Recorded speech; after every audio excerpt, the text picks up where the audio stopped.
Hello crypto friends. Most HaloWave videos out there will show you how to plug the hardware in. This video will show you how to know if your deployment will even work before you buy the HaloWave hardware. But first, I want to mention from the beginning that this video is part of a deal I made with the HaloWave team.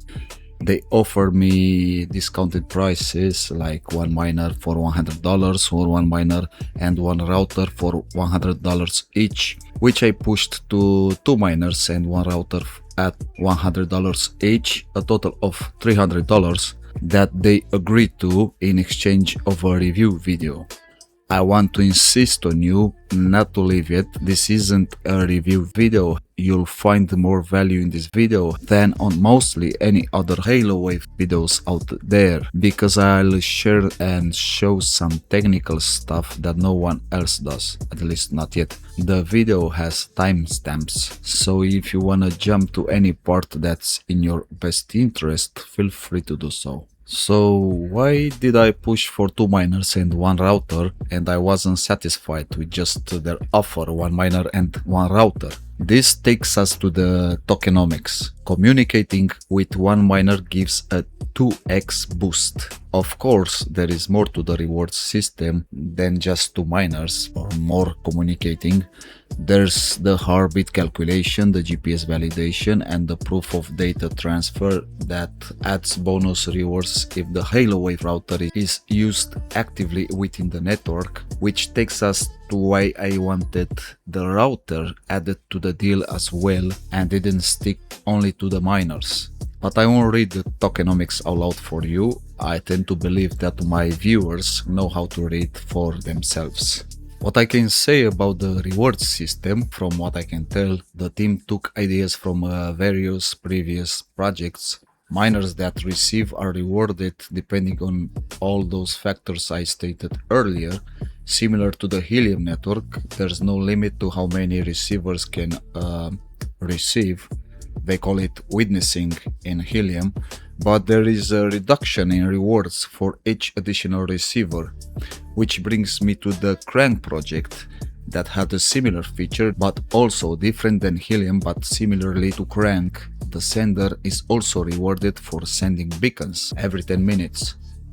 And the hexagon density, that's something lots of projects use, resolution 9 being the team's choice. Let me explain in my 10-year-old words what HaloWave does.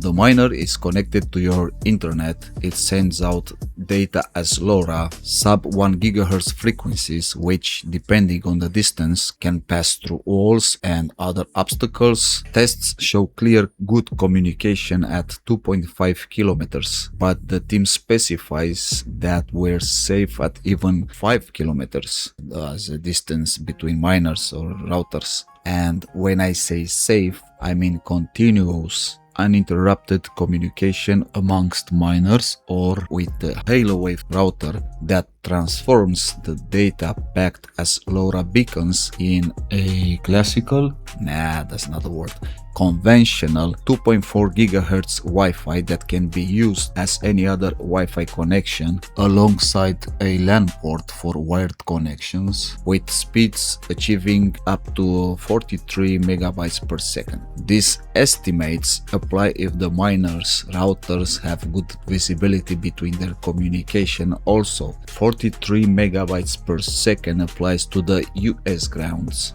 and similar places where regulations don't hit hard. On European and UK grounds, expect speeds between 6 to 8 megabytes per second. Besides all these, Wi-Fi Halo sensors, if they're not supported yet by the time you watch this video, will be supported by the HaloWave network, which will use the coverage from the miners. No routers will be needed for them. What about the classic IoT sensors that use the Helium network, I hear you ask? They won't be supported, they use a different protocol. I haven't deployed any of my HaloWave devices yet, even if I did receive them already, so I can't state with certitude the exact numbers. That will be covered in an upcoming video, so stay tuned. But I can prepare with certitude my setup. So this is what's coming up next. We know that an optimal distance should be around under 2.5 kilometers. I could have used only the hex where I'll deploy one of my miners for both miners, because we can have 3 in one hex with no loss or penalty in the rewards. But what's the fun in that? I like it the hard way. I'll show you how to calculate the linear distance between 2 points on the map, and if the points can communicate using LoRa or HaloWave frequencies. I'll leave a link down below with the LoRa frequencies that are allowed to be used by any area country regulations. Let's continue. Enter Google Maps. We'll use this tool to find the linear distance between 2 points on the map using the address. We could also use the coordinates, but it would overcomplicate the video. Enter the address in the search bar. I already have it saved. Press enter or the search button, zoom in and choose the point where you think you'll deploy the actual antenna, because I don't know many people that would deploy antennas in their front entrance. In this example, I choose this corner of this building. Right click on the antenna deployment point. The pop-up box displays the coordinates of the pinned point, just in case you need them. In this video, I'm interested into the measure distance option. Now, finding the second point where another miner router will be deployed or is already deployed requires a bit of map scrolling. In my example, I found an easy location that I know where to find it later as well. I assume you know your locations. You could just open a new Google Maps tab and search for the other location. Look for its surroundings and come back to this tab and pinpoint it here. Zoom into the new location and click on the more or less exact point where the other antenna is or will be. In this example, we can see that the distance is under 2.5 kilometers, but higher than 1 kilometer. So we need to determine if an uninterrupted communication between these two locations is achievable. We need to see if there are obstacles that might block the path based on the terrain, antenna elevation, and even more. So how do we do that? Enter HeyWhatsThat. On this website, we'll be able to check the Fresnel zone between the two antennas locations. Explanation link down below.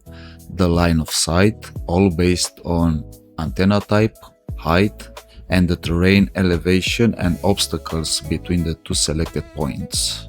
To do all this, we need to request a panorama which will represent the first antenna pinpoint and its elevation. The panorama is unmovable, it's our point of reference.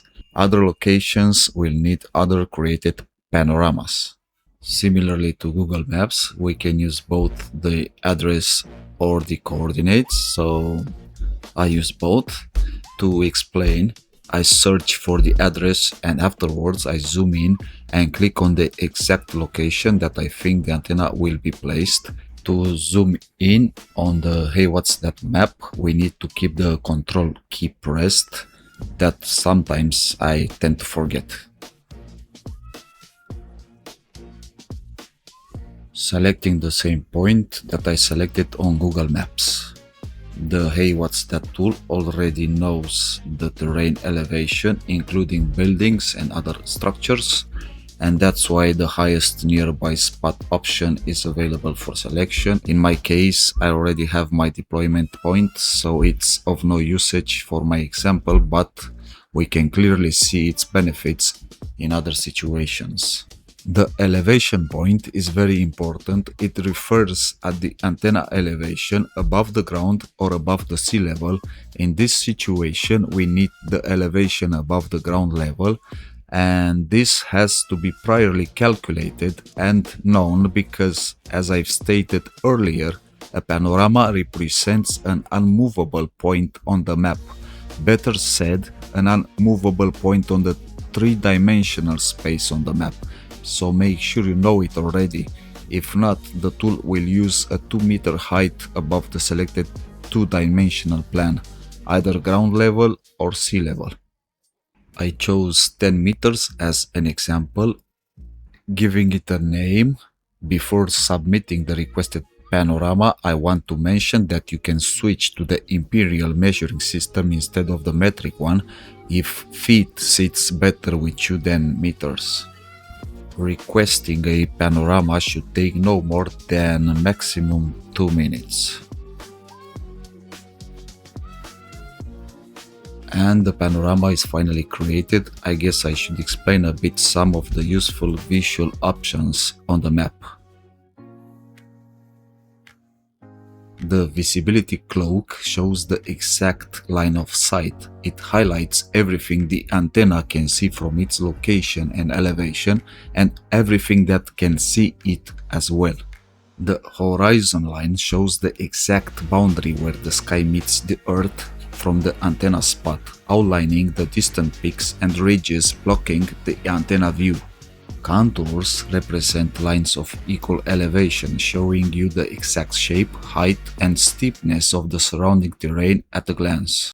All this being stated, we can make a logical conclusion that the Earth is not flat. In your face, flat earthers! Yeah, let's continue.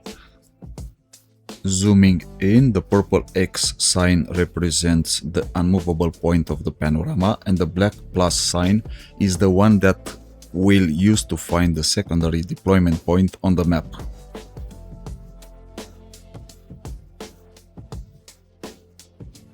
Just click it. But we're not trying to see the linear laser-like line of sight between 2 points on the map. We want to see if 2 LoRa antennas, in our specific HaloWave case, can communicate uninterrupted, and for that we need to state in some parameters.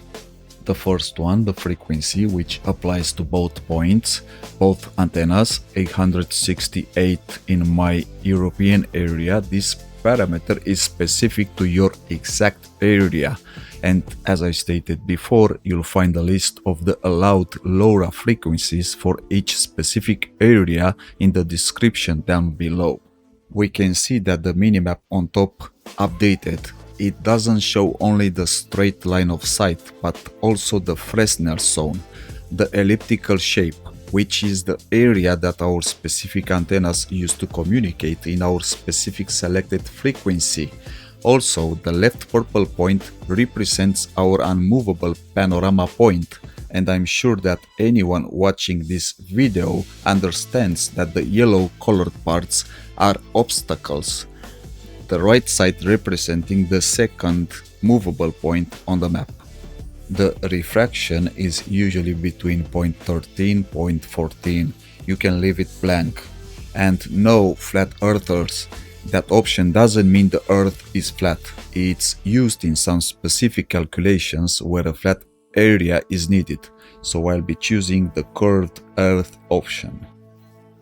We can leave the rest as is, besides the far end elevation, which represents the second antenna. Now, make sure you add the plus sign for the HeyWhatsThat tool to understand that the chosen elevation is above the ground and not above the sea level.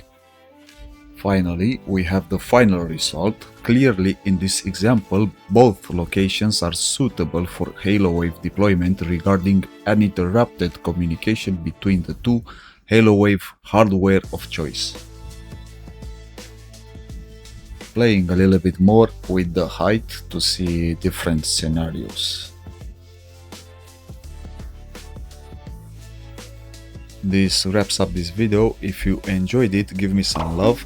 In the next HaloWave video, I'll be talking about pros and cons, the important ones in my view. Afterwards, an actual setup video in the following month, hopefully.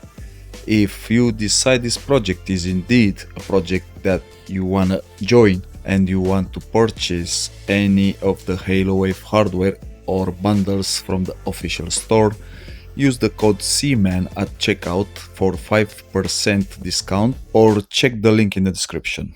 Thank you for watching. CMAN out.